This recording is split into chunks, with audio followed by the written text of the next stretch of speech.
ठाणे महापालिकेच्या महासभेमध्ये गदारोळ झाला। भाजप शिवसेनेमध्ये जुंपल्याचं पाहायला मिळालं। भाजपकडून शिवसेनेच्या निषेधात घोषणा दिल्या गेल्या। ठाणे महापालिकेच्या सलग तिसऱ्या महासभेत शिवसेनेनं 5 मिनिटात 232 विषय मंजूर केले। यावर भाजप नगरसेवकांनी आक्षेप घेतला।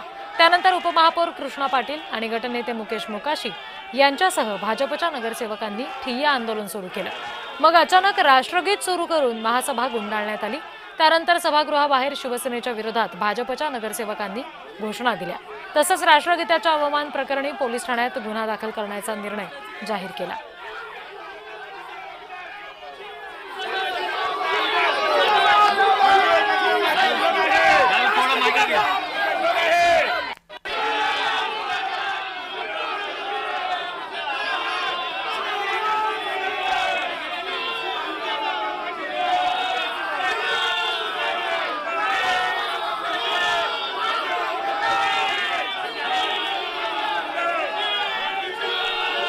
माननीय महापौर महोदया, सभागृह नेता, विरोधी पक्ष नेता आणि सर्व पक्षाचे गटनेते त्या ठिकाणी हजर असतात।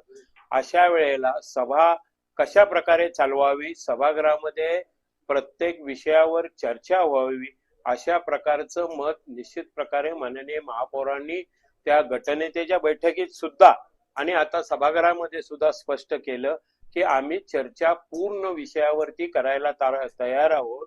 एक दिवस नाही तर 4 दिवस जरी सभा चालली त्यासाठी सुद्धा आम्ही तयार आहोत। आमचं म्हणणं सभागृहाला किंवा सन्माननीय मित्र पक्ष शिवसेनेला होतं की विषय पत्रिकेवर संपूर्ण सदस्यांना त्यांचे विषय मांडायला चर्चा करायला वेळ द्यावा। हे 10 मिनिटांमध्ये जर 200 300 विषय मंजूर करत असतील असे गेले 3 महासभेमध्ये त्यांनी असेच केलेलं आहे। ह्याला आमचा विरोध आहे आणि विषय मंजूर करणं आणि राष्ट्रगीत घेऊन राष्ट्रगीताचा अपमान करणं त्यामध्ये हे चुकीचं काम त्यांनी केलेलं आहे। राष्ट्रगीताचा अपमानाचा वापर गैरकारभारासाठी करतात। त्यासाठी आम्ही सन्माननीय महापौर आणि आयुक्त साहेब यांना निवेदन देणार आहे। तसेच पोलीस स्टेशनलाही गुन्हे दाखल करण्यासाठी आम्ही जाणार आहोत। मला असं वाटतं की महासभेच्या पूर्वी गट मीटिंग ही होते आणि प्रत्येक महिन्यामध्ये ह्या सगळ्या प्रोव्हिजन झाल्यानंतर महासभा ठेवली जाते। पण गेली 3 महिने सातत्याने आम्ही बघतोय की विरोधी पक्ष जेवढा आक्रमक नाहीये तेवढा बीजेपी युतीत राहून प्रत्येक वेळी गोंधळ घालण्याचा प्रयत्न करतोय। मला त्यांची मानसिकता कळलेली नाही आणि आज मला बाहेर आल्यानंतर कळलं की त्यांनी शिवसेना मुर्दाबाद ह्या घोषणा केलेल्या आहेत। तर खरं तर युती धर्म फक्त आम्हीच पाळायचा आणि त्यांनी पाळायचा नाही असं जर ठरवलं असेल तर मला असं वाटतं त्यांनी आमच्या सत्तेतनं बाहेर पडणं योग्य असेल माझ्यासाठी तरी। कारण खुर्चीत बसून जर ते आमच्या विरोधात जर बोलत असतील तर हे चुकीचं आहे। भाजपनी जे आज ज्या पद्धतीने उपमहापौर साहेब येतात सांगतात प्रश्न त्यांनी याचा एक स्पष्ट झालाय की गट नेत्याने उपमहापौर जे त्यांचे प्रतिनिधित्व करतात पक्षाचे ते सक्षम झालेत आज सदस्यांना पाठवण्यात। आज त्यांनी सुरळीत सभागृह चालवायला पाहिजे। त्याच्यानंतर शिवसेनेला चिडवलं, मी मध्यस्थी करण्याचा प्रयत्न केला दोघांमध्ये, पण ते म्हणतात की गटमेटा ठरल्यानंतर हे तमाशा करणं योग्य नाही म्हणून त्यांनी सर्व विषय मंजूर केला। सहसा आज अपेक्षित होता की सभागृहात प्रत्येक विषयांवर चर्चा।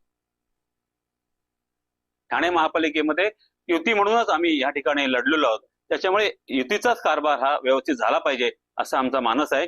आणि महाराष्ट्राचे लोकप्रिय उपमुख्यमंत्री यांनी आम्हाला स्पष्ट सूचना दिलेल्या आहेत की युती म्हणून आपला कारभार झाला पाहिजे। त्याच्यामुळे कोणत्याही प्रकारचा दुजाभाव आपण आपसात करता कामा नये। असं झालेलं असताना सुद्धा ही 3री महासभा आहे, 4थी महासभा आहे की सतत ह्या विषयावरती गोंधळ होतो आणि विषय एकदा ठरल्यानंतर परत त्या विषयाला बगल दिली जाते। त्याच्यामुळे हा गोंधळ झाला। इथे कोणताही प्रश्न असा नाहीये की विषय मंजूर करून आम्ही एकत्र हे करायचं, कारण 39च विषय महापटलावरती होते, बाकीचे सर्व स्थायी समितीचे अवलोकनार्थ होते। त्याच्यामुळे एकदा ठरलेलंच सभागृहात झालं पाहिजे अशा प्रकारचे संकेत आहेत।